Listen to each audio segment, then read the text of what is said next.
welcome. This next segment is a quick 15-minute or so morning or evening core yoga routine. So to start, I want you to take one hand on your heart and one hand on your low belly. And you're in Supta Baddha Konasana. So your soles of your feet are together and your thighs are open. If you need a little more support in your hips, the other option to do this is to bring your knees together and your feet wide on the mat.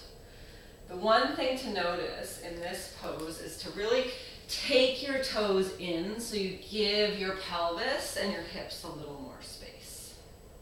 So start in this posture. You decide, Supta Baddha Konasana, modified or regular. Take a deep breath in. Exhale. Now, if you've been doing yoga for a while, you might immediately go into your Ujjayi breath. Ujjayi breath is nostril breathing, so you're going to breathe in through your nose. Exhale out through your nose. Two more like that. Breathe in. Breathe out.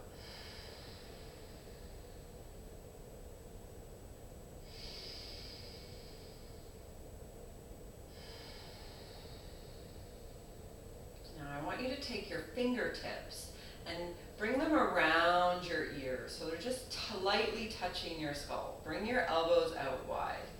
Walk your heels in and back towards your bum.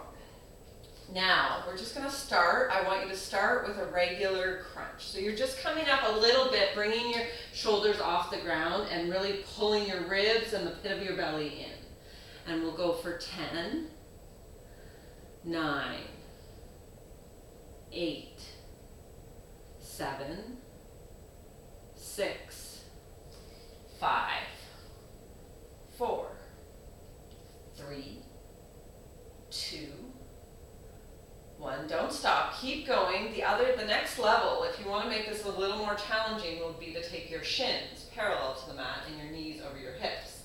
This way, I really want you to focus on flexing your feet, like somebody's pressing into your feet. The next level, if you want to take this up, keep going, don't stop. You're doing good. Bring your soles of your feet straight up to the ceiling and press up. We're going to do 10 more. 10, 9, 8. Really light touch on your head. 5, 4, 3, 2, 1, release. Bring your feet down, or the next ab exercises we're going to do for your obliques. So starting with either your feet on the ground or your shins parallel, you're going to take opposite elbow to opposite knee. And we're going to do 50 of these. 1, 2, thereabouts. 3, 4, 5, 6, 7, 8. When you're ready, if you want a little more challenge, you can take your shins up and do a yoga bicycle. So you're going to go opposite elbow to opposite knee and extend your opposite leg. Really good. 10, 9, we're about halfway done. 7, 6, 5, 4, 3, 2, 1, and maybe if you want it even harder, you start to go longer levers, so extending your legs up long, opposite elbow, still going to opposite foot. You're activating through your feet, pressing out through your feet. Let's go for 20 more. Scott, you can do whatever version you want. For 15, 14, 13, 11, I can't count backwards. 1, 2, 3, 4, 5, 6, 7, 8, 9, 10. Bring your knees into your chest. Good work. Really good job. You can do some knee circles. Just press your low back into the ground. And don't be afraid to make this work for you. So I gave three levels, and maybe you start with your feet on the ground, and you do that for a few days, and then you slowly move it up. It's your call, and it's your practice. Happy happy baby pose. So for happy baby, you're gonna grab the backs of your hamstrings or grab your feet directly. The soles of your feet are gonna go straight up to the sky and your knees are gonna come out wide. So two options, hamstrings or grabbing your feet. And you can rock in your happy baby from side to side. This should feel really good. If you're grabbing your feet and your face is tensing up, that's a signal that maybe your hamstrings would work better in this situation. Inhale. Exhale. One more breath. Breathe in. Exhale out. Release your feet down. We're going to do our reclined half pigeon. So again, this has, there's always versions. So the starting point, if you're new to yoga or maybe just getting back into it, is you're going to take your right ankle across your left thigh. Keep your left foot on the ground. So you're just opening up the outside of your right thigh. Now, if you want to go a little deeper, maybe you interlace your hands through your left hamstring and bring your foot off the ground. Again, there's never any shooting pain. There's a stretch, maybe a slight uncomfortable discomfort, but it doesn't hurt. Inhale. Exhale.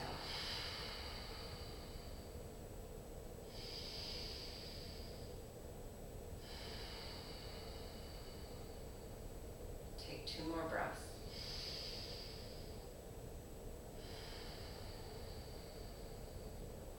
Last breath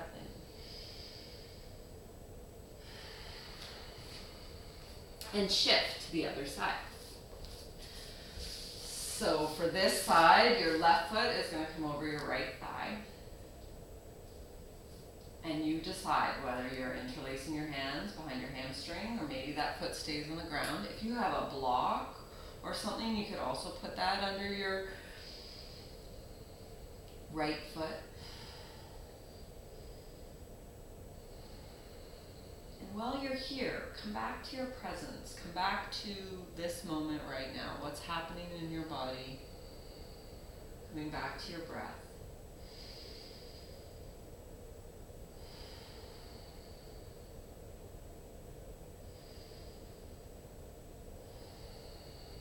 Take 2 more breaths.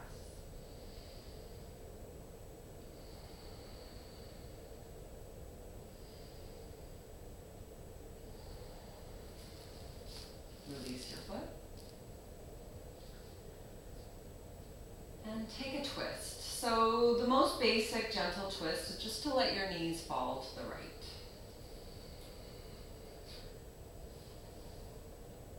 Your arms could be out by your shoulders or maybe even over your head, your elbows bent.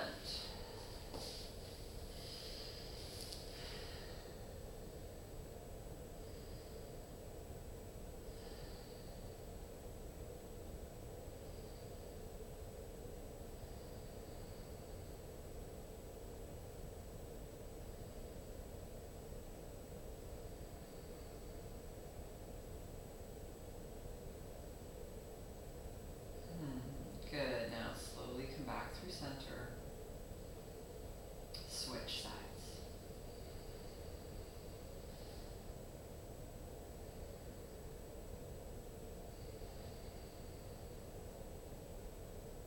If it feels okay on your neck, your gaze could go to the opposite side of your knees.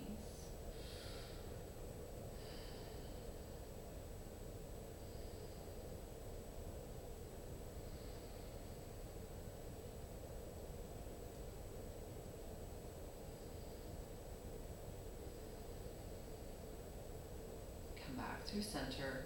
Come back into that modified Supta Baddha Konasana. So knees together, feet out wide, toes inward, and arms down by your side, palms up. So this is the beginning of Shavasana. Now, it's up to you how long you choose to stay here. When you're ready, you can extend your legs out long. Maybe you put a bolster under your knees. You decide.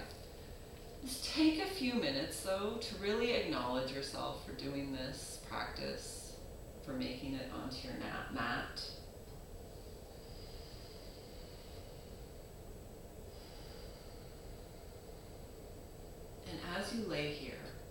bring into your awareness, say 3 things that you're grateful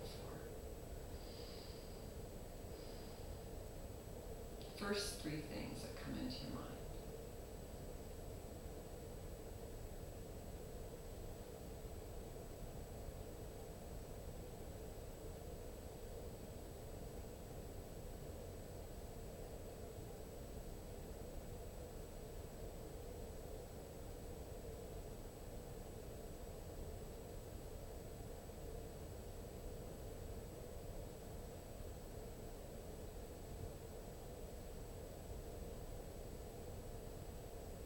Thank you for sharing your practice with me. Good work.